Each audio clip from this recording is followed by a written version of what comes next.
Kuna baadhi ya maeneo vurugu zilitokea, kura inawezekana hazikupigwa. Labda niseme jambo moja.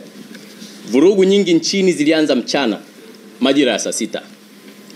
Maeneo mengine hazikufanyika vurugu, zilifanyika siku ya pili ya tarehe 30. Na ni mikoa michache ambayo ilikuwa imetokea vurugu mchana: Arusha, Dar es Salaam, pale Songwe, Mbeya. Ndio vurugu zilitokea hasa katika maeneo hayo. Maeneo mengi vurugu zilikuwa hakuna, na Watanzania wengi mwaka huu, kama mtakumbuka waandishi wa habari, katika uandikishwaji, uwekaji wa vituo vya kupigia kura, tulikuwa na vituo vingi kuliko mwaka wowote ule wa uchaguzi. Kwa hiyo watu waliweza kwenda kwa haraka kupiga kura asubuhi, wakarudi majumbani, na kazi ya kupiga kura baadhi ya maeneo ilimalizika mapema kwa sababu ya wingi wa vituo. Mfano, kunakuwa na sehemu kuna watu 500, vimewekwa labda vituo 200, maana yake hawa watu wataisha kwa haraka.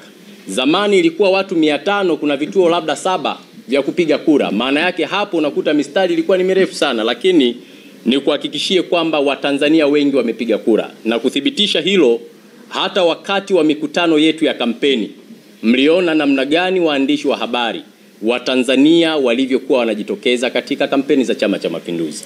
Kwa hiyo hilo ni kuondoe hofu, watu walipiga kura. Maeneo yenye changamoto ni machache, na ndio maana unakuta hapa kura hazijawa milioni zile ambazo zililetwa na tume.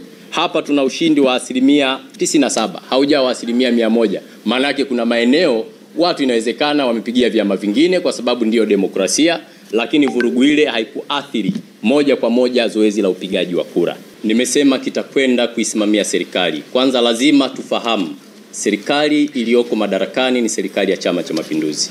Hivyo chama kina wajibu wa moja kwa moja kuisimamia serikali yake.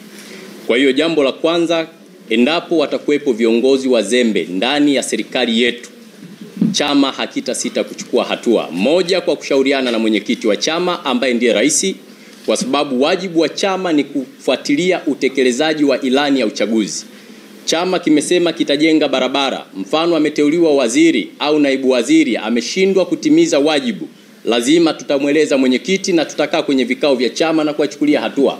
Na wanapochukuliwa hatua, umehoji tena, je, ni kuhamisha hapa kwenda pale au wala rushwa kwenda mahakamani? Nafikiri nchi yetu ina utaratibu wa sheria au inaongozwa kwa misingi ya sheria, na wapo viongozi wengi ambao wamechukuliwa hatua za kisheria, na wengine wapo ambao wameweza kufungwa, wengine waliweza kufilisiwa, na wengine wanaendelea na kesi. Kwa hiyo Chama cha Mapinduzi kwanza kinaamini katika utendaji kazi na hakiamini katika watendaji wazembe. Na hili ni kuahidi ndugu yangu wa Deutsche Welle kwamba utaona mageuzi makubwa ndani ya serikali, hasa katika kipindi hiki, namna gani Chama cha Mapinduzi kinakwenda kuisimamia serikali. Kwa hatua zitachukuliwa.